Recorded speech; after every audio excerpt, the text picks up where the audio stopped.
صور شكل الإنسان فأحسنه تصويرا ومنحه بالعقل فجعله سميعا بصيرا وأنزل القرآن لهداية الناس فجعله كتابا منيرا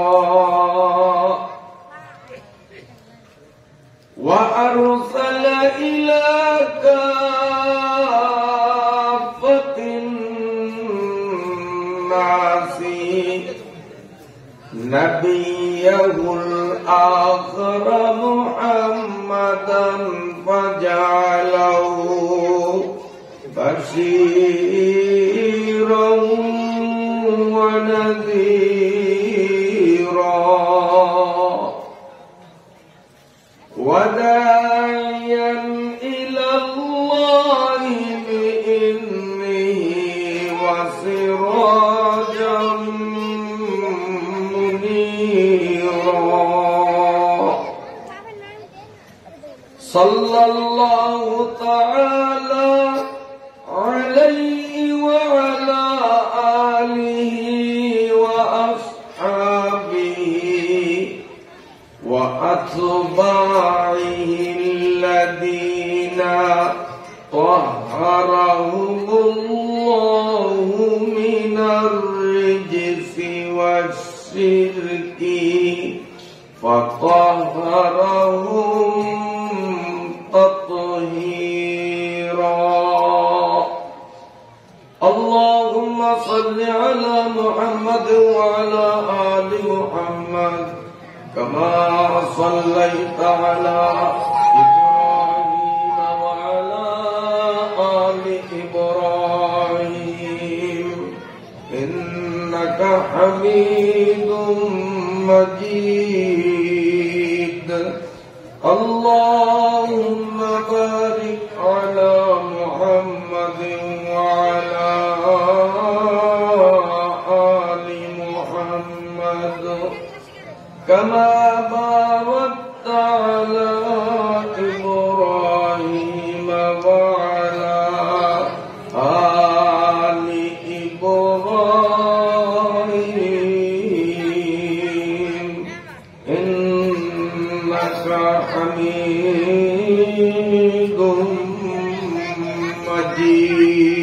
مجيد صدق الله مولانا العظيم أما بعد فأعوذ بالله من الشيطان الرجيم بسم الله الرحمن الرحيم مثل الذين ينفقون أموالهم في سبيل الله كمثل حبة أنبتت 7 سنابل في كل سنبلة 100 حبة والله يضاعف لمن يشاء والله واسع عليم وقال النبي صلى الله عليه وسلم 3 لا ينظر الله إليهم يوم القيامة ولا يزكيهم ولا يكلمهم إلى آخر الحديث Sadaqallahu maulanal azim wa sadaqa nabiyyunal karim wa nahnu ala dzalika laminas syahidin. সবাই বলুন আলহামদুলিল্লাহ। এই মনুরা আমার সামনে যারা আছো, আমি আসার পর থেকে তোমাদেরকে খুব উৎপাত করতে দেখছি। এখন থেকে আমার দিকে তাকাও, আমার দিকে এক নজরে আমার দিকে তাকাইবা, কারোর দিকে তাকাইতে পারবা না। কেউ কথা বললেও তুমি কথা বলার সুযোগ দিবা না, ঠিক আছে? ঠিক আছে এই বাচ্চারা, ঠিক আছে? কথা কইবা তোমরা একদম এখন যেরকম চুপ, শেষ পর্যন্ত চুপ থাকবা। কথা বললে গুনাহ হবে, আসছো সওয়াবের জন্য। কথা বললে কোরআন শরীফের সাথে বেয়াদবি হবে, গুনাহ হবে। এই জন্য আর এক কিছু আবার কথা সাবধান, কেউ কথা বলবা না। গেইটে যাদেরকে দাঁড়ানো দেখা যায়, আপনাদের কাছে কোরআনের পক্ষ থেকে বিনয়ের সাথে অনুরোধ করব, এখনো ময়দানে আলহামদুলিল্লাহ কিছু জায়গা ফাঁকা আছে, আপনারা চলে আসুন। ময়দান প্রায় ফুলফিল ভরে গেছে, তারপরেও কিনারে সাইডে কিছু জায়গা অল্প পরিমাণে হলেও ফাঁকা আছে। আপনারা গেইটে কেউ দাঁড়িয়ে থাকবেন না। কোরআনের মাহফিলের গেইটে দাঁড়িয়ে থাকা এটা বেয়াদবি। ভালো লাগলে কোরআনের মাহফিলে আসেন, আর কোরআন ভালো লাগে না, কোরআনের প্রতি মহাব্বত নেই, তো বাড়িতে যেয়ে ঘুমান, তবুও গেইটে দাঁড়িয়ে বেয়াদবের খাতায় নাম লেখাবেন না। আল্লাহ তাআলা আমাদেরকে পবিত্র কোরআনুল কারীমের বরকতে কবুল ফরমান। এই ভলান্টিয়ারের দায়িত্বে যদি কেউ থাকেন, আপনারাও বসেন। আমার মাহফিলে ভলান্টিয়ার লাগে না, বসেন। এই ভলান্টিয়ার দায়িত্ব মানুষ বসানোর জন্য ভলান্টিয়ারই লাগবে না, আপনারা বসেন, নইলে দিয়ে ঘুমান। দাঁড়িয়ে থাকলে আমার কথা বদ্ধ হয়ে যাবে। ইচ্ছা করে যদি আপনারা মন দিয়ে, দিলের কান দিয়ে কোরআনের প্রতি মহাব্বত প্রদর্শন করে কথা শোনেন, তো আপনারা আমাকে চিনেন। আমি পুরান মানুষ, নতুন না। আমি এই এখন যে বসছি বদর পর্যন্ত অনর্গল এক গতিতে আমি ইনশাআল্লাহ কোরআন থেকে ধারাবাহিক আলোচনা শোনাইবার সক্ষমতা আমার আছে, বহু মাহফিলে শুনাইছি। আর এলোমেলো করবেন, 2-1 মিনিটের মধ্যে আস্তে আস্তে সাইডা নেমে চলে যাবে। এজন্য আবারও বলছি, গেইটের সামনে যেন কাউকে দাঁড়িয়ে থাকতে দেখা না যায়। কোরআনের প্রতি শ্রদ্ধা প্রদর্শন করে মাহফিলের ভেতরে ঢুকুন, অন্যথায় বাড়িতে গিয়ে ঘুমান। কেবলমাত্র গেইটের সামনে এক শ্রেণীর মানুষকে দাঁড়িয়ে থাকার অনুমতি দেয়া গেল। আবারও বলছি, কেবলমাত্র গেইটের সামনে এক শ্রেণীর মানুষকে দাঁড়াবার অনুমতি দেওয়া গেল, তারা হলো বেয়াদব। যদি আপনি মনে করেন আমি বেয়াদব, তো গেটের সামনে দাঁড়ান, আমার কোনো আপত্তি নাই। আর যদি মনে করেন আমি ভদ্র, আমি সভ্য, আমি মানুষ, আমি অসভ্য না, তাহলে আপনাকে যেন দ্বিতীয়বার আমাকে বলতে বাধ্য না হয়। মেহেরবানি করে আল্লাহ তাআলার পবিত্র কোরআনের প্রতি মহাব্বত প্রদর্শন করুন, এটা আমাদের ঈমানি দায়িত্ব। কি বলেন, ঠিক কিনা? কোরআন কার? জোরে কোন? আল্লাহ তাআলা এই কোরআন আমাদের কাছে নাযিল করছেন কেন? যাতে আমরা এই কোরআন শরীফ তিলাওয়াত শিখি, 1 নম্বর কাম। 2 নম্বর কাম, যদি কোনো কারণে তিলাওয়াত শিখতে না পারি, যারা তিলাওয়াত জানে তাদের কাছে বসে বসে আমরা মহাব্বত পূর্ণ অন্তর নিয়ে তিলাওয়াত শুনবো। এখানে আপনারা যারা আছেন অনেকেই হয়তো দেখে দেখে কোরআন শরীফ পড়তে পারেন না, গ্রামের মানুষ, এরকম লোক আছে না নাই? আর আপনাদের সন্তানদেরকে এই জামিয়া এমদাদুল উলুম মাদ্রাসায় ভর্তি করছেন, হিফজ বিভাগে অথবা নুরানিতে। এরা মাশাআল্লাহ বিশুদ্ধভাবে কোরআন শরীফ তিলাওয়াত শিখছে। হ্যাঁ, বাড়িতে যখন এরা কোরআন শরীফ তিলাওয়াত করে, মা, বাবা, বোন, বড় ভাই, ভাবি, আপনারা ওই বাচ্চার কাছে বসে বসে আবেগপ্রবণ হয়ে তিলাওয়াত শুনবেন, আর মনে মনে বলবেন, আল্লাহ তোমার কালাম আমি পড়তে পারি নাই, আমার সন্তানরে শিখাইছি, সন্তান পড়ে আমি শুনতেছি, আমার সন্তানরে পড়ার কারণে তুমি যেই পরিমাণ সওয়াব দিবা, শোনার কারণে আমাকে ওই পরিমাণ সওয়াব দাও। আমি আল্লাহর কোরআন হাতে নিয়ে গ্যারান্টি দিলাম, আপনার বাচ্চা কোরআন তিলাওয়াত করে যে পরিমাণ সওয়াবের মালিক হবে, আল্লাহ তাআলা আপনাকেও সম পরিমাণ সওয়াবের মালিক বানিয়ে দিবেন। ওর সওয়াব কমাবেন না, যে পড়ছে তার সওয়াব কমাবেন না, তারটা ঠিকই থাকবে, কিন্তু তাকে যেই পরিমাণ সওয়াব দিবে, যে আগ্রহ ভরা মন নিয়ে আল্লাহর কালাম, তুমি বেয়াদবের কথায় নাম দিতা মন চায়। আমি বলছি যারা অসভ্য বেয়াদব তারাই শুধু গেটের সামনে দাঁড়াইবে, কোন সভ্য মানুষ দাঁড়াইবে না। তাহলে প্রমাণ হবে শান্তিরাট এলাকায় অসভ্য দুই চারটা আছে কিনা, এটা আজকে প্রমাণ হবে।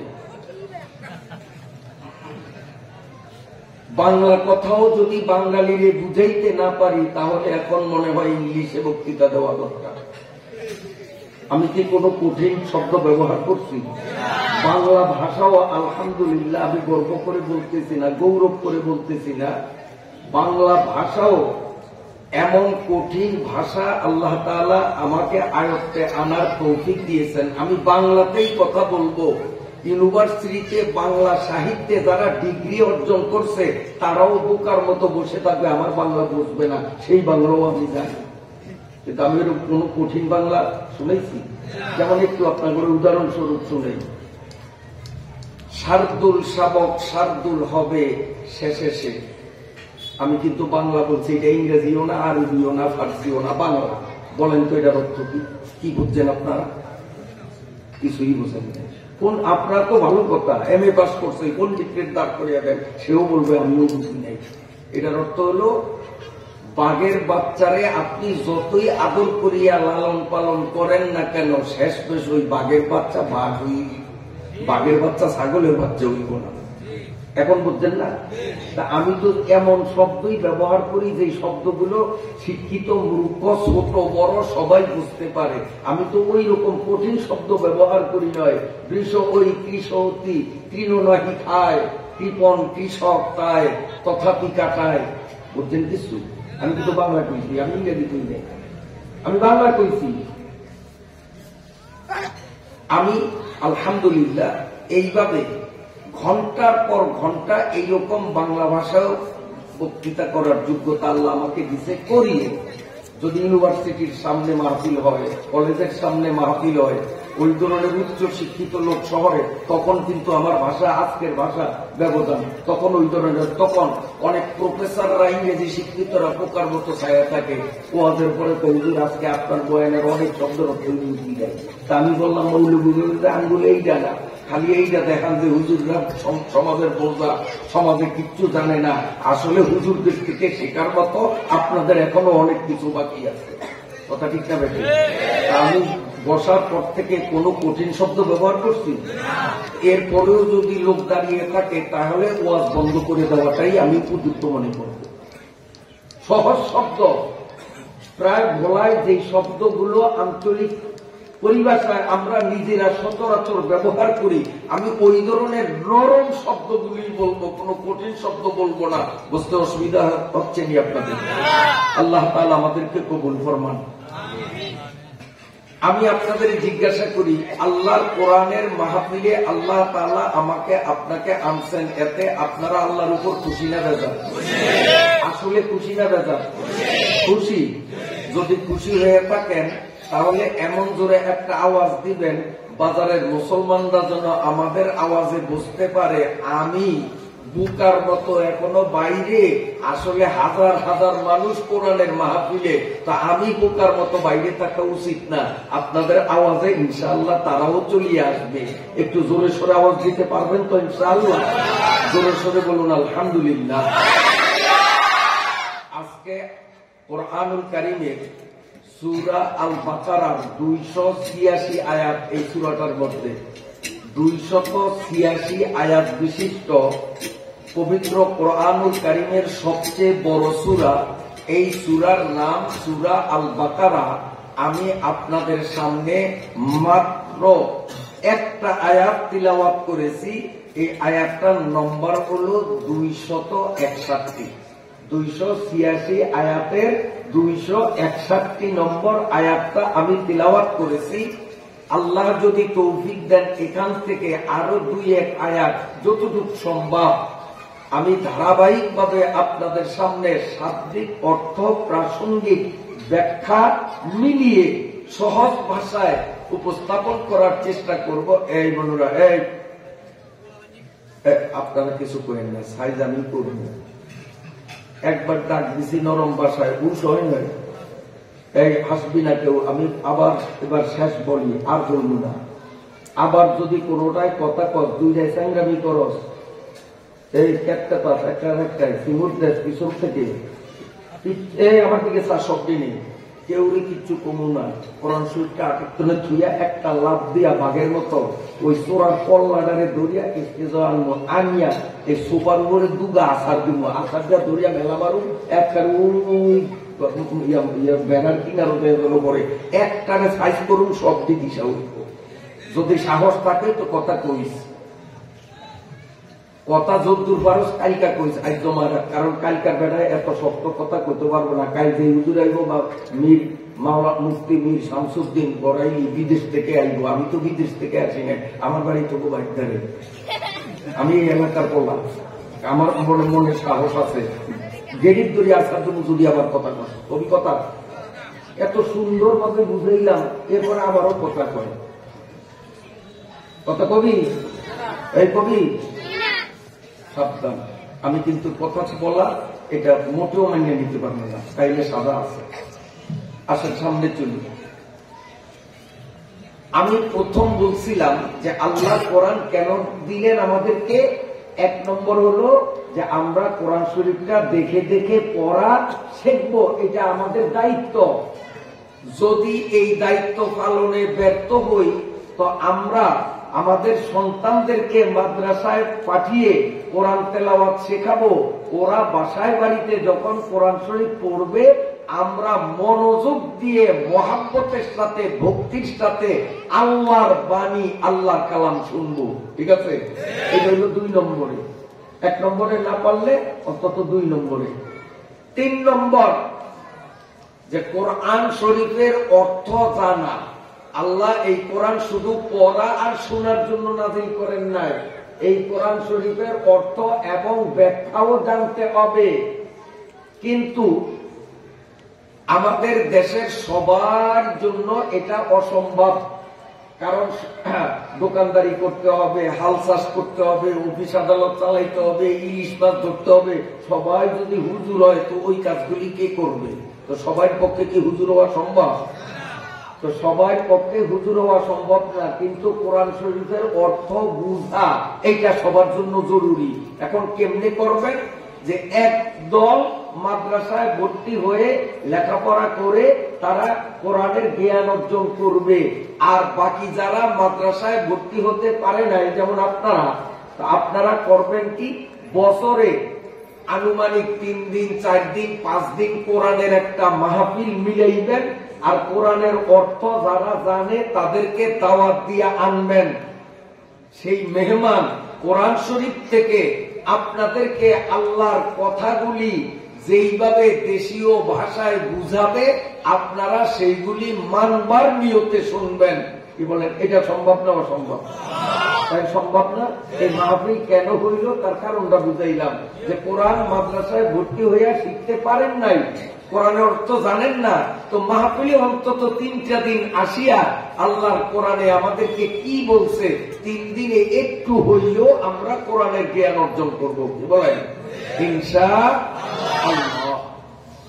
তো আমি যে আয়াত পড়েছি, প্রথমেই আয়াতের বাংলা অর্থ বলি সহজ ভাষায়।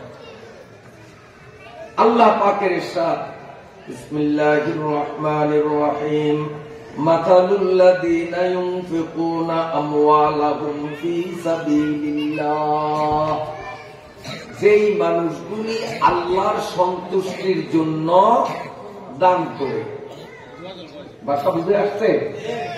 গজল শুনতে চাইনি, শুনামু গজল ইনশাল্লাহ। আপনারা এখনো গজলের মাগলতে তৃপ্তি নিতেন, আমি বুঝছি, কারণ ওই যখন টান দিছে, আমি কিন্তু পুরা ময়দানে চোখ ঘুরেছি, তাতে দেখছি অনেকের কলজায় দাগ লাগছে, আর মাথা নাড়ানিতে বুঝায় যে পাগলে আরো 2-4টা গজল গাও, এইরকম একটা ভাব অনেকের চেহারায় উঠছে। এটা আমি অনুধাবন করছি, তার কারণ আমরা প্রতি রাত্রে মানুষ নিয়ে খেলা করি, সাইকোলজি আমরা বুঝি। গজল শোনার তৃপ্তি আপনাদের মিটে নয়। এই গজল আমার হাদিয়া দিছে, হ্যাঁ দেখছেন হাদিয়া দিছে কেন? আরো গজল শোনার ইচ্ছা আছে ইনশাআল্লাহ। মুনাজাতের আগে আবার ও যদি গজল গায় শুনবেন আপনারা, যেইগুলি গাইছে ওই দিন এডি ছাড়া আরেকটা নতুন আরেকটা মুনাজাতের আগে শোনা যাইব ইনশাআল্লাহ। ইনশাআল্লাহ শোনা যাইব। হ্যাঁ, তা ও রাজি আছে, আমরাও রাজি আছি। এখন কোরআনের বয়ান শুনি।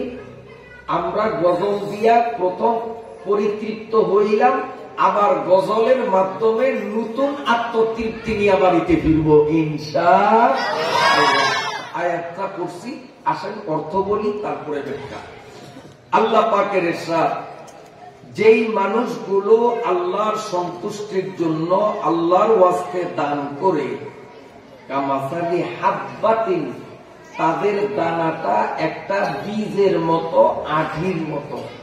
আঠি আঠি কন্যা বীজ কোন আপনারা? কদুর আডি, সিমের আডি, মূলার আডি, এই আডি কন্যা বীজ কর কোনই কম। আচ্ছা যাই, এই মহিষ নিয়ে আমার হাত মজা লাগবে, ঠান্ডা লাগে। আমার মহিষ নিয়ে হাত মজা দিয়ে নেন, হাতে খুব ঠান্ডা লাগে। আমি আনবে শুনছে নাকি বলছি তো, আর জগ গেলা সেখানে আনতে হবে, আমার পানি পিপাসা লাগবে খুব। তো এবার আডি বুঝছেন তো? আল্লাহ কয়, যেই ব্যক্তি আল্লাহর ওয়াস্তে দান করছে, যেমন কিছুক্ষণ আগে অন্ধ মানুষটারে দান করছেন, এই মাত্র একজনে দান করছে, এই দানটাকে আল্লাহ বলেন এইটা একটা কদুর আডির মতো, উশির আডির মতো। আজকাল তো উশি নেওয়া তো আগে আসিল মাতারি, এরপরে হয়েছে মহিলা, এরপরে হয়েছে ম্যাডাম, এরপরে হয়েছে বর্তমানে ডিস্কো। আসলে মাতারি তাহলেই পালা। এই ডিস্কো যেটি এটি জাহান্নামী, আর যেটি মাতারি এটি আল্লাহ বদলে জান্নাতি। আল্লাহ তৌফিক দিলে সেই বয়ানও হবে। মা বোনরা রেডি থাকেন, আপনাদের জন্য খাস বয়ান হবে ইনশাআল্লাহ। তো আল্লাহ পাক এই দানটাকে উদাহরণ দিচ্ছেন, বলছেন এই দানটা হলো একটা আঠির মতো, দানার মতো। কেমন দানা?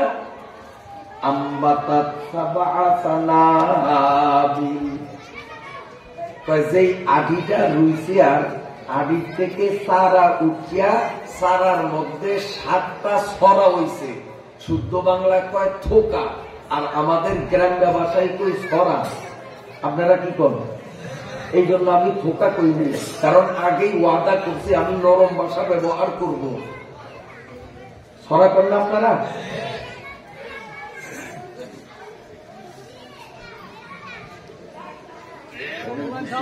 অনেক কিছু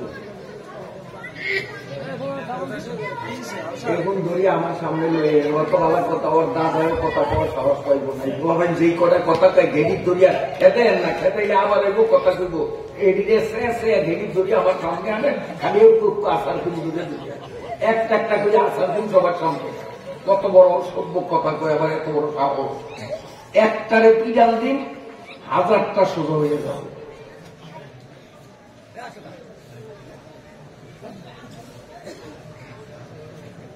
আলহামদুলিল্লাহ, আমি পানি খাইছি, আপনার ছায়া রয়েছেন, মুখ লাগাবে নিয়ে আমার মুখ লাগিয়ে যদি ফ্যাট বেশি ওঠে তাইলে তো আর চলবে না। মুখ লাগাবেন? চাইছেন আপনারা? চাইছেন? আমি যে পানি খাইছি দেখছেন, কেমনে খাইছি খেয়াল করছেন নি? আমি কইয়া দিই, আমি যখন গ্লাসটা হাত দিয়া ধরছি তখন মনে মনে কইছি বিসমিল্লাহির রহমানির রহিম। আপনারা কইবেন নি? নিয়ত করেন, পানি খাওয়ানোর হাত দিয়া গ্লাসটা যখন ধরবেন কি কইবেন? এই কয়েক গ্লাসটারে ধরবেন, ধরিয়া আমি যে খাইছি, যারা খেয়াল করছেন তারা দেখছেন কদ্দুর খাইয়া গ্লাসটা ভরাইছি, আবার কদ্দুর খাইছি, আবার গ্লাসটা ভরাইছি, আবার আমার যে দূর এখন দরকার হের দূর খাইছি, খাইয়া তারপরে গ্লাস ওনারে দিয়ে দিছি। ঠিক আছে? দিয়া দেওয়ার পরে আলহামদুলিল্লাহ কইছি জোরে, শুনছেন নি? রাসূলুল্লাহ সাল্লাল্লাহু আলাইহি ওয়াসাল্লামের ঘোষণা, এই নিয়মে কোন মুসলমান যদি 1 গ্লাস পানি খায়, এই পানিটা যতক্ষণ এই পেটের মধ্যে থাকবো, পায়খানা পেশাব হইয়া শরীরের জন্য আউট না হওয়ার পর্যন্ত পেটের মধ্যে যতক্ষণ থাকবো, আমি হজার থাকি আর ঘুমিয়ে থাকি, এই পানি আমার পেটের মধ্যে বসিয়া বসিয়া আল্লাহু আল্লাহু নামের জিকির করতে থাকবো। এখন আমি ওয়াজ করি কিন্তু আমার পেটের মধ্যে জিকির করি। কে জিকির করে? এই যে পানি যেটা খাইছে এইটা জিকির করে। পানির কোন আমল নামা নাই। এই পানিয়ে যত কুঠিবার জিকির করবে সব সওয়াবগুলি আমার আমল নামার মধ্যে জমা হইব। তা আপনারা যদি এই নিয়মে পানি খান, তা আপনাকে আমল নামায়ও 1 গ্লাস পানি খাওয়ার দ্বারা কুঠি কুঠি সওয়াব আমল নামা জমা হবে। নিয়ম আছে এই নিয়মে খাওয়ানোর, এই নিয়মে খাওয়ার নিয়োগ করা যায় ইনশাআল্লাহ। ওয়াজে না আসলে কথাটি পাইতাম আমরা, ওয়াজে আয়া লাভ হয়েছে না খারাপ হয়েছে? সস্তায় সওয়াব কামানের সহজ একটা পথ আমরা শিখছি। আর ওয়াজ মনে না রাখতে পারলে অন্তত এই ওয়াজটুক যদি মনে রাখতে পারি, আর এই কামটা যদি আমরা সারা জীবন চালু রাখি, আমার মনে হয় হাসরের ময়দান থেকে এইটার কারণে আল্লাহ আমাকে টাকা দিতে পারে। পারে কিনা?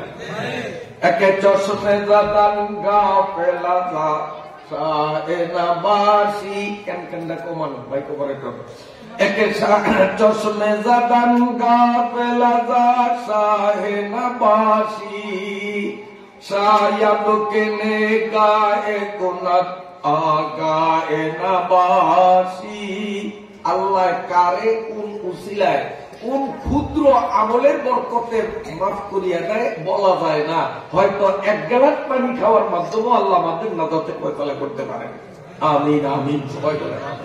তো আল্লাহ বলেন, যারা আল্লাহর রাস্তায় দান করে তাদের দানটা হলো আটির মতো, বীজের মতো, যেই বীজটারে মাটিতে বপন করলে চারা উঠিয়া চারার মাথায় 7টা ছড়া ধরল। ছড়া কয়টা ধরল? ফি কুল্লি সুম্বুলাতিন মিআতু হাব্বা। ছড়া কয়টা? 7টা।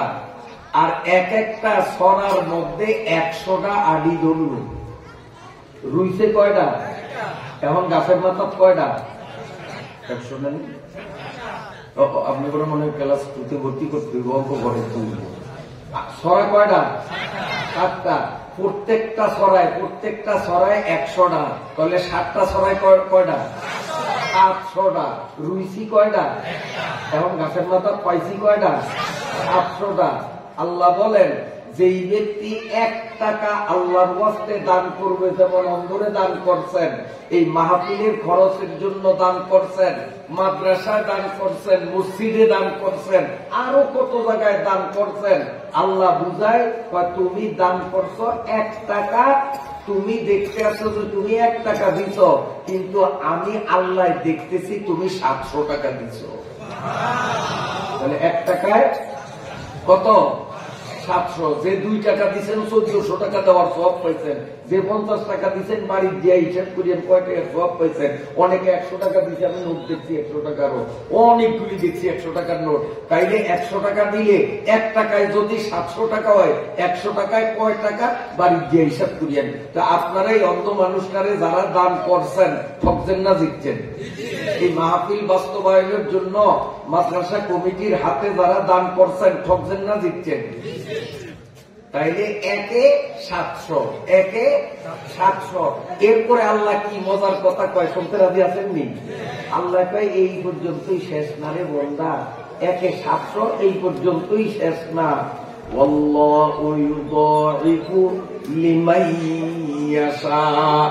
1-এ তো 700 আমি দিব বললাম, এরপরে আমি বান্দার মনের দিকে তাকাইয়া আরো যে কত বেশি দিব বান্দা কল্পনাও করতে পারবে না। 1 টাকা দানের কারণে কোটি কোটি কোটি কোটি টাকা দানের সওয়াব আল্লাহ দিতে পারেন। আল্লাহ বলেন, আল্লাহু ওয়াসিউন আলীম। আল্লাহ বলেন, ও বান্দা আমার 2টা নাম তোমরা স্মরণ রাখো। আমার এক নাম ওয়াসি, আরেক নাম হলো আলিম। ওয়াসে অর্থ আমার গুদাম এমন যেই গুদাম থেকে যত খরচ করি আমার গুদামে কোনোদিন কম হয় না, কমে না। আমাদের গুদামে যদি মাল থাকে আমরা গুদাম থেকে মাল বাহির করি, গুদাম খালি হয় কি হয় না? আর আল্লাহ বলেন আমার নাম হলো ওয়াসে। ওয়াসে মানে আমার গুদামটা এমন, আমার গুদাম থেকে আমি যত বাহির করি বন্দারে দেই, আমার গুদামে চুল পরিমাণ কমতি হয় না, আমার গুদাম যেমনটা তেমন ভরা থাকে। আমার আরেকটা নাম হলো আলিম। আলিম মানে আমি অন্তরের খবর জানি। আমি আল্লাহরে খুশি করার জন্য দান করছে না, কোনো 100 টাকার নোটটা বাহির করিয়া লারিয়া সারিয়া তারপরে দিছে যে মানুষে দেখুক আমি 100 টাকা দিছি, মানুষের দেখানোর নিয়তে দান করলো না, আমি আল্লাহ থেকে সওয়াব পাওয়ার আশায় দান করলো। আল্লাহ বলেন আমার নাম হলো আলিম। আমি আল্লাহ তোমার মনের খবর রাখি, আমি জানি তোমার মনের অবস্থার দিকে বিবেচনা করিয়া 700 দিব, এরপরে লক্ষ লক্ষ কোটি কোটি পরিমাণ আমি আল্লাহ দিব। সুবহানাল্লাহ। দানের দ্বারা দান এই আমলটা, মোবাইল কি কিনে না এই কাম চলব না, একসাথে 2 কাম চলবে না। মোবাইল পকেটে লোক মোবাইল কিনে না কি হলে একসাথে 2 কাম চলবে না।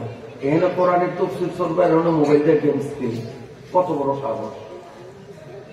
সালান আরবি এনা উড়িয়ে দিয়েন না, আস্তে মোবাইলটা আমি যাবো করে আবার দিকে নিয়ে যাবো, যেদিনে বইয়া ওয়াজের মধ্যে মোবাইল টিপি একবারে সোজা মোবাইল আগে যে আমার যাবো বলবো পাও ধরলো মোবাইল বিরুদ্ধ নিয়ে একজনের আল্লাহ দান করে দিন তোর পক্ষ থেকে, আমার পক্ষ থেকে না, কারণ আমি তো আর মালিক না। বললে আল্লাহ অমুকে ওয়াজের মধ্যে মোবাইল নিয়ে ডিস্টার্ব করছে, এই জন্য মোবাইলটা কাটিয়ে লিয়েছি, হে মালিকের পক্ষ থেকে আমি দান করে দিলাম। আর সেদিন ওয়াজও করছিলাম দানের ওয়াজ, একবারে সোজা যদি আল্লাহ মোবাইল টিভি কত বড় সাবাস।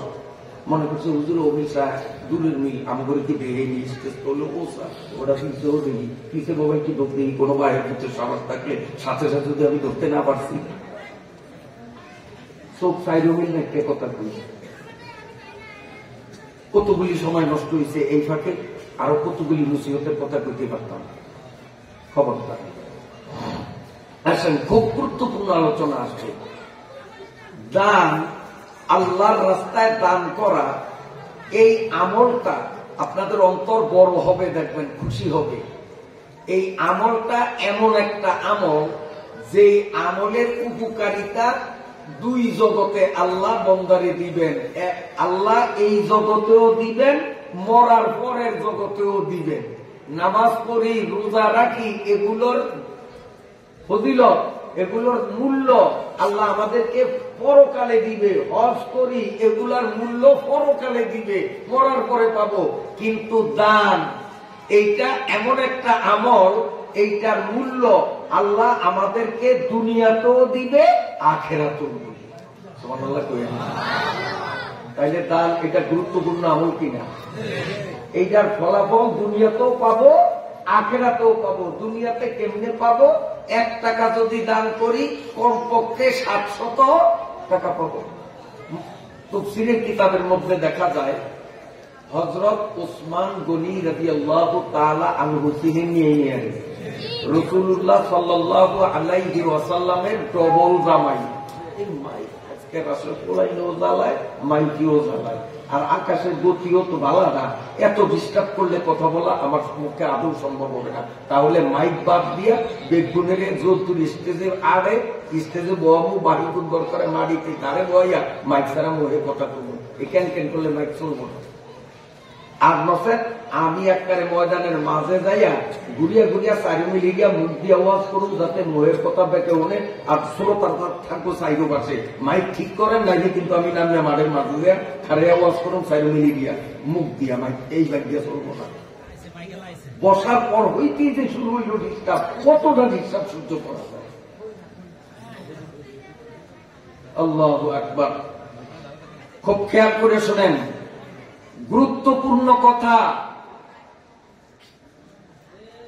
হযরতে ওসমান গনি রাদিয়াল্লাহু তাআলা আনহু আমার নবীজির ডবল জামাই, এক মায়া বিয়া দিয়েছেন, ওই মায়া মারা গেছে, আবার নবীজি আরেক মায়া ওসমান রাদিয়াল্লাহু তাআলা আনহুর কাছে বিয়ে দিয়েছেন। তখনকার আরব দেশে একজন পুরুষদের মধ্যে সবচেয়ে ধনী ছিলেন হযরত ওসমান, আর মহিলাদের মধ্যে তখনকার আরব বিশ্বে সবচেয়ে ধনী ছিলেন আরেকজন মহিলা, তার নাম এখন বলবো না। যদি আপনারা সবাই ইনশাআল্লাহ ইচ্ছা করেন যে ধনী মহিলা কে, সে কি মুসলমান না কাফের, সেই মহিলাটা কে, আপনাকে শুনতে মন চায়নি তার নামটা? এটা এখন বলবো না, এটা পরে বলবো ইনশাআল্লাহ। পুরুষেরটা বলিয়া দিলাম, একজন পুরুষ ধনী, তার নাম ওসমান। একই আমলে আরেকজন মহিলা ধনী, সবার থেকে বড় ধনী, তার নামটা পরে বলবো, পরিচয়টা পরে দিব। তখন কইবেন যে আমরা তো আরো আগের ধনী ছিলাম। এখন সামনে সবার মনে ফুটকুতা এই মানুষটা কে, যখন পরিচয় দেবো তখন করবেন যে আমরা তো ভালো করিয়েছি। ইনশাআল্লাহ আপনাদের পরিচিত ওসমান রাদিয়াল্লাহু তাআলা আনহু একবার মদিনায় যখন দুর্ভিক্ষ দেখা দিছে, অভাব, খাদ্য নাই, না খেয়া মানুষ মরে, তো হযরত ওসমান গনি রাদিয়াল্লাহু তাআলা আনহু বিদেশ থেকে পর্যাপ্ত পরিমাণে আদা আনছে। আদা, কারণ আমরা বাঙালিরা খাই ভাত, আর আরব দেশের মানুষের ভাত তেমন খায় না, এরা শখে বছরে 2-1 দিন ভাত খায়, এরা সবসময় খায় কি আদা। আর আমরা বাঙালিরা শখ করিয়া খাই আটা, এমনি নিয়মিত খাই ভাত। এটা এক এক দেশের এক একটা রীতি।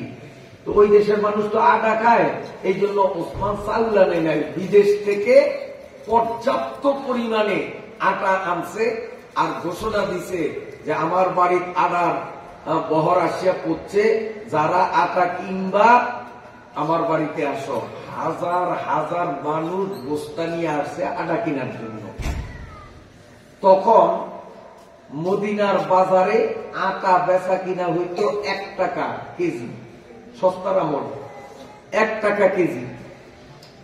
ওসমান রাদিয়াল্লাহু তাআলা আনহুর বাড়ির সামনে হাজার হাজার মানুষ হাজির, সবাই রাতে বস্তা ব্যাগ, এই তোমরা আটা নিবা? হ্যাঁ আটা নিব।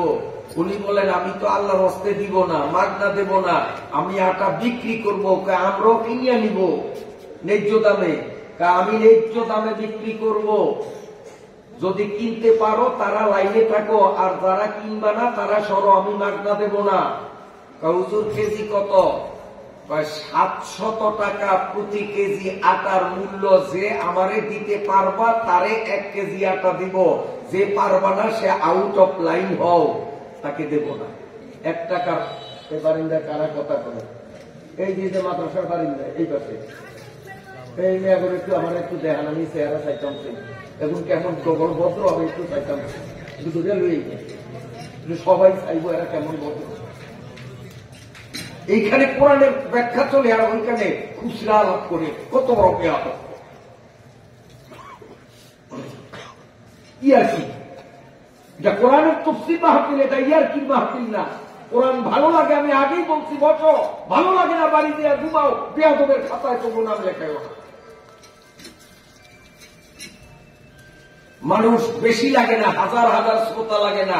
শ্রোতা যদি একজন থাকে, ইখলাসের নিয়তে বয়ান শোনে, বক্তাও যদি ইখলাসের নিয়তে বয়ান শোনে, একজন বক্তা একজন শ্রোতা, ওই মাহফিল সফল। লক্ষ শ্রোতা কোরআনের সম্মান দিবে না, আল্লাহর কাছে এই মাহফিলের পাই পরিমাণ মূল্য নেই।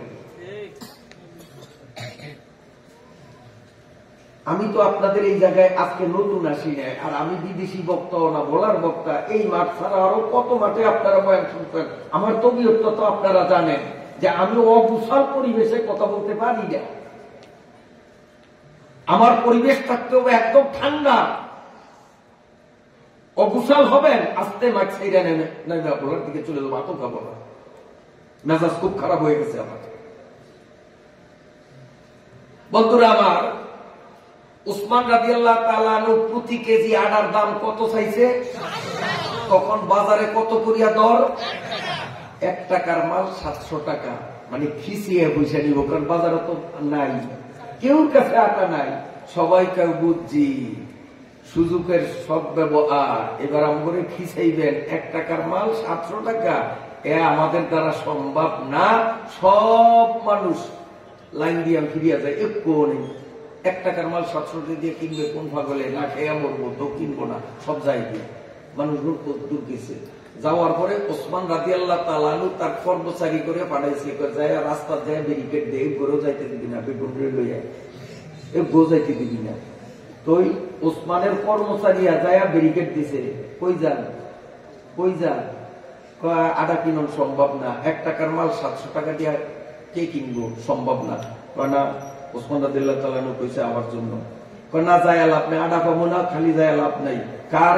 হুজুরের নির্দেশ, না যাইলে খবর আছে, সাদা দিব। বেগুনের আনছে, কয়ালিরে কয় 1 কেজি 1 কেজি করিয়া মাপো আর প্যাকেট করিয়া এক একজনের হাতে দাও। কারোর থেকে একটা পাই পয়সাও লইবা না। যদি কারোর থেকে টাকা নাও তাইলে কিন্তু তোমার খবর আছে, তোমার বিরুদ্ধে মামলা হবে। 1 টাকাও নিব না, ফ্রি দিয়ে দাও। 2 মিনিট আগে কয় 700 টাকার কমে দিব না, আর এখন ফ্রি, টাকা দিলেও লমু না। মানুষ আটার প্যাকেট হাতেও ধরে না, কয় হুজুর আমরা যোগ বিয়োগ মিলে পারি না। 2 মিনিট আগে কইলেন কি আর এখন করেন কি? এইটা না বুঝাইলে আমরা আপনার আটা নেব না। আপনি ওসমান রসুলের ডবল জামাই, আপনার মুখে তো মিথ্যা কথা সাজে না। এখন তো দেখা যায় আপনি মিথ্যা কথা বললেন, কিছুক্ষণ আগে বললেন যদি কেউ 1 কেজি আটার মূল্য আমারে 700 টাকা দিতে পারে তো আমি তার কাছে আটা বিক্রি করব, এর কম হইলে বিক্রি করব না। আর এখন দিতেছেন 1 পয়সাও নিতেছেন না, ঢা মিথ্যা কথা কইলেন। নবীর ডবল জামাই, 4 খলিফার একজন আপনার মতো ব্যক্তি কেন মিথ্যা কথা বলছেন? কারণ না বুঝাইলে আপনার আটা নিমু না, না খেয়ে বলুন। ওসমান রাদিয়াল্লাহু তাআলা আনহু বলেন, আরে বেকুবের দল, তবু কথা আগেরটাই ঠিক যে আমি নবীর ডবল জামাই, আমি সত্যবাদী, আমার মুখে মিথ্যা সাজে না, এটি ঠিক। আর আমি ওসমান জীবনে মিথ্যা কথা কইও নাই, এখনো আমি মিথ্যা কথা বলি নাই, সত্যই বলছি। কই সত্য বললেন? হযরত ওসমান রাদিয়াল্লাহু তাআলা আনহু সঙ্গে সঙ্গে পবিত্র কোরআনুল কারীমের সূরা বাকারার 261 নম্বর আয়াত বলিষ্ঠ কণ্ঠে তিলাওয়াত করে সকলকে শুনিয়ে দিলেন। মাতালুল্লাযীনা ইউনফিকুনা আমওয়ালাহুম ফি সাবিলিল্লাহি কামাসালি হাব্বাতিন আম্বাতাস সাবআ সানাবিলা ফি কুল্লি সুমবুলাতিন মিআতু হাব্বা। সকলে বলুন সুবহানাল্লাহ। এই আয়াত তিলাওয়াতের মাধ্যমে সব মানুষ বিষয়টা বুঝতে পারছে, কারণ কোরআনও আরবি, ওই দেশের মানুষের ভাষাও আরবি। ওসমান রাদিয়াল্লাহু তাআলা আনহু কোরআনের আয়াত দিয়া বুঝাইয়া দিলেন, তোমরা দেখতেছো আমি তোমাদেরকে ফ্রি দেই, মাগনা দেই। আমি তোমাদের মাগনা দেই না, আমি আটা তোমাদের দেই না, আমি আটা দেই আল্লাহরে। আল্লাহর ওয়াস্তে পোটলা তোমাকে হাতে ধরাইয়া দিলাম। বাজারে আটার ন্যায্য দাম হলো 1 টাকা, আর আমার আল্লাহ এখানে বলছেন 1/700। অতএব আমি জান্নাতে মাওলার থেকে 1/700 পাবো, দুনিয়া তো 1/700 পাবো। আমি আল্লাহর কাছে বিক্রি করতেছি, আমার আল্লাহ প্রতি কেজি আটায় আমাকে এই দুনিয়াতেই 700 টাকার মালিক বানাইয়া দিবি।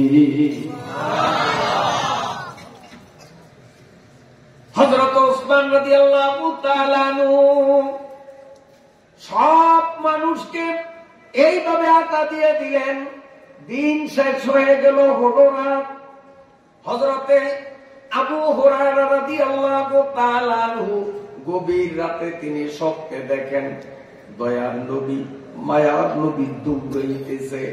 আবু হুরায়রা পিছনে পিছনে দৌড়ায়, স্বপ্নের মধ্যে দৌড়ায়, হুজুর হুজুর এত উৎপাত করিয়া দৌড়ান কেন? কুষ্টা খাইবেন, ব্যথা পাইবেন, হুজুর একটু দাঁড়ান, বহুদিন আপনারে দেখি না, একটু আপনার নুরানির চেহারা দেখবো। আল্লাহর নবী মোটে পিছের দিকে তাকাই না। আবু হুরায়রা যত বোলায়, নবী আরো স্পিড গতিতে দৌড়ায় আর বলে, আবু হুরায়রা তুমি আমারে ডাকতেছ, আমার একটু চাইবা, আমার সাথে কথা কইবা, এই জন্য আর আমার আল্লাহ আমারে হুকুম দিছে দৌড়াইয়া যাইতাম। ওমর আজকে আল্লাহর ওয়াস্তে যে দানের খেলা খেলছে, এই দানের বিনিময়ে আল্লাহ দুনিয়াতে তো তারে সম্পদ দিবে, তো দিবেই, আখিরাতে জান্নাতের মধ্যে আল্লাহ তার জন্য জান্নাত তারে নিয়ামত দিয়া কেমনে সাজাইছে। উসমানের জান্নাত দেখার জন্য আমার আল্লাহ আমারে হুকুম দিছে। তাই আবু হুরায়রা ডিস্টার্ব করিস না, এখন আমি উসমানের জান্নাত দেখার জন্য দৌড়া। আল্লাহু আকবার। দানের উপকারিতা এই জগতেও আছে, ওই জগতেও আছে। দানের 1 নম্বর উপকারিতা হলো, আমার নবী বলেন, সদকাতু তারুদ্দুল বালা। দানের দ্বারা বিপদ দূর হয়। আপনার অসুখ হয়েছে, ডাক্তারের কাছে যাইবেন, আগে কিছু দান খয়রাত করেন। কথা বুঝে আসছেন? বিপদে পড়ছেন, মামলায় পড়ছেন, আগে কিছু দান খয়রাত করেন, বিপদ দূর হবে। কোরআনের ওয়াদা, নবীজির ওয়াদা, as-সাদকাতু তারুদ্দুল বালা। তার প্রমাণ হলো, মদিনায় এক গরিব মানুষ, নিতান্ত গরিব, জায়গা জমি ছিল না, এই যে গজল গাইল এর মতো অসহায়, এই অসহায় মানুষটা মদিনার পাহাড়ে যাইয়া সেখান থেকে শুকনা কিছু লাকড়ি সংগ্রহ করত। ওগুলো বুড়ো মানুষ কষ্ট করে মদিনার বাজারে নিয়ে বিক্রি করত। যত সামান্য টাকা পাইত তা দিয়ে সামান্য কিছু সদাই কিনে বাড়িতে নিত। এই ছিল তার জীবন যাপনের একমাত্র পদ্ধতি। এই মানুষটা প্রতিদিন সকালবেলা লাকড়ি সংগ্রহের জন্য খালি পেটে পাহাড়ে যাইত, আর স্ত্রী রুটি তৈরি কইরা পোটলা বানাইয়া পানির জগ হাতে নিয়া পাহাড়ে যাইয়া স্বামীরে খাওয়াইতো। এই ছিল তাদের প্রতিদিনের আমল। একদিনের ঘটনা, ফজরের নামাজের পরে ইশরাক আদায় করিয়া ওই বুজুর্গ মানুষটা পাহাড়ে গেল কাঠ সংগ্রহের জন্য। ঘরে সামান্য আটা ছিল, এই সামান্য আটা দিয়া মাত্র কেবল 2টা রুটি বানানো যায়, তাও পাতলা রুটি। আটা অল্প। মহিলা 2টা রুটি বানাইলেন। 2টা রুটি বানাইয়া একটা রুটিকে প্যাকেট করছে, পোটলা করছে, স্বামীরে নিয়ে খাওয়াইবে, আর আরেকটা রুটি নিজে খাওয়ার জন্য দস্তরখানের উপর নিয়ে বসছে। সামনে গ্লাস ভরা পানি, আমার দিকে তাকান, বিসমিল্লাহির রহমানির রহিম বলিয়া এই রুটিটুকু ছিল, এখন মুখে দিবে, ঠোঁটের কাছে নিছে। রুটিও কাগজের মতো পাতলা, আর ঘরে খাদ্য খাবার কিচ্ছু নাই। ঠিক সেই মুহূর্তে এক ভিক্ষুক মহিলা দরজায় দাঁড়াইয়া হাত মারছে, মা গো, আমার পেটে প্রচন্ড ক্ষুধা, আল্লাহর ওয়াস্তে তুমি আমারে কমপক্ষে একটা রুটি হলেও দান করো, কারণ মদিনার পয়গম্বর বলেছেন, সাদকাতু তারুদ্দুল বালা, দানে বিপদ দূর করে। মাগো, আমি গরিব মানুষ, একটা রুটি যদি দান করো, আল্লাহ তোমাকে বিপদ আপদ থেকে মুক্তি দিবি। রুটি আছে কয়টা? কয়টা আছে? ওই প্যাকেটেরটা তো নাই, যেটা কেউ নাই, প্যাকেটটা সামিয়ে দেয়। তাও কোন অবস্থা, রুটি ছিঁড়ছে, আমার কামড় দিব। যখনই ওই মহিলা হাদিস শুনে দিল, সাদকাতু তারুদ্দুল বালা, সদকার বালা দূর হয়, নবীজির হাদিসের প্রতি আস্থা পোষণ করিয়া, বিশ্বাস করিয়া, সেরা রুটির অংশ এই রুটির ভিতরে দিয়া পেঁচাইয়া ফকিরনি মহিলার হাতে দিয়া নিজে শুধু পানি খাইয়া এবার তার দুধ খাওয়া বাচ্চারে কোলে লইয়া আরেক হাতে স্বামীর রুটি আর পানির পাত্র নিয়া পাহাড়ের দিকে রওনা দিল। কিছু দূর যাইয়া সারল না, একটা ক্ষুধার্ত বাঘ এভাবে আসিয়া থাবা মারিয়া মহিলার কোল থেকে দুধের বাচ্চাটারে নিয়ে যায়। বাঘে বাবা মায়ের কোলের থেকে নিয়ে যায়, এটা বিপদ না? মায়ের কোল থেকে মায়ের শিশুকে ছিনিয়ে নিয়ে যাওয়া কত বড় বিপদ, এটা মা বুঝে। বাঘ চিন্তা করলো আমিও আজ কয়েকদিনের উপবাস, আমার বাচ্চারাও উপবাস, এই ছোট্ট বাচ্চারে যদি বাসায় নেই, সবাই মিলিয়া ভাগযোগ করিয়া খাইয়া পানি খাই, মোটামুটি একটু টিফিন হবে, পেট না ভরলেও। এই জন্য বাচ্চার ঘেটিতে কামড় দিয়া বাঘ টুকটুক করিয়া তার বাসার দিকে যখন হাঁটতে লাগলো, মহিলা মা কারে কয় শোনো রে বাবা, ওই মহিলা বাঘের মুখ থেকে বাচ্চাকে উদ্ধার করার জন্য বাঘের দৌড়ান শুরু করলো। তার মাথায় এই চিন্তা আসে না বাঘ আমার বাচ্চারে খাইয়া আমারও খাবে, আমারও মরণ হবে, ওই চিন্তা করে নয়, নিজের মরণ ভুলিয়া বাচ্চার মহাব্বতে বাঘের দিকে দৌড়ায়। নিজে মরতে রাজি, তবুও সন্তানের যেন কিচ্ছু না হয়, এরই বলে মা। আমাদের বলা অনেকদিন আগের ঘটনা, ক্লিনিকে ডেলিভারি কেসের রুগী ভর্তি, ডাক্তাররা পরীক্ষা নিরীক্ষা করিয়া দেখে রুগীর পজিশন বড় খারাপ। ওই মহিলার যার ডেলিভারি হবে তার স্বামীর পক্ষের আত্মীয়, বাবার পক্ষের আত্মীয়দেরকে একটু আলাদা করলো, রুগী এই বেডে শোয়া, ওদেরকে ডাক্তাররা একটু দূরে নিয়ে আলাদা করিয়া ডাক্তাররা বলল আমরা পরীক্ষা নিরীক্ষা করিয়া দেখলাম পেটের সন্তান খুব ব্যাড প্লেসে আছে, এখন অপারেশন কইরা যদি বাচ্চা বাঁচাইবার চেষ্টা করি রুগী টিকবে না, আর রুগীরে যদি টিকাইবার চেষ্টা করি জিন্দা বাচ্চা বাহির করা যাবে না। এখন আপনারা কি বাচ্চা জিন্দা বাহির করব এটা চান, না রুগীকে আমরা বাঁচাইতে পারি কিনা কোনটা করব? এই কথা শোনার সাথে সাথে স্বামীর পক্ষ বাবার পক্ষ দুই পক্ষের আত্মীয় স্বজনদের চোখ থেকে টপ টপ টপ টপ করে পানি পড়া আরম্ভ হয়ে গেল।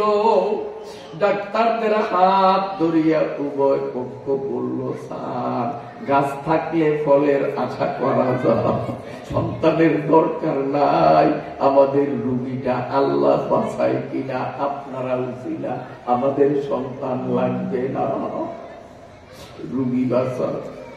কথাগুলো মহিলা নিজ কানে শুনতে পায়, অন্যের মহিলা মুখে জুড়ে বলতে পারে না, হাতের ইশারায় সবাইকে ডাকলো।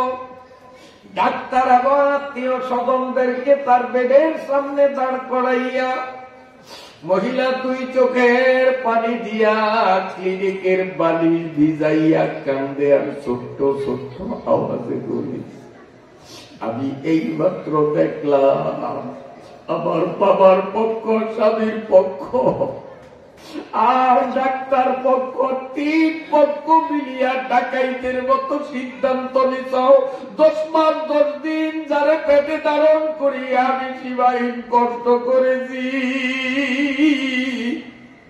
গর্ভধারিণী ছাড়া পৃথিবীর কেউ বুঝতে পারে না আমার ওই কষ্টের ফসলটারে তোমরা হত্যা করার ষড়যন্ত্র করছো। আমি তোমাদের হাতে ধরি পায়ে ধরি, আমার বাঁচার কোন নিয়ত নাই, আমার মাইরা হলেও আমার বাচ্চারে জিন্দা বাইর করো। মা কাহে কয় যুবক বাবারা, এই জন্য তো আল্লাহর পয়গম্বর বলেছেন মায়ের পায়ের তলে জান্নাত।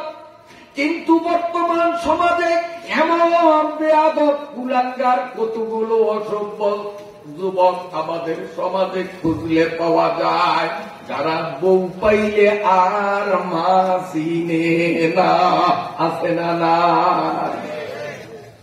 বউ পাইলে তখন মা আর মা থাকে না, মা হইয়া যায় বুড়ি।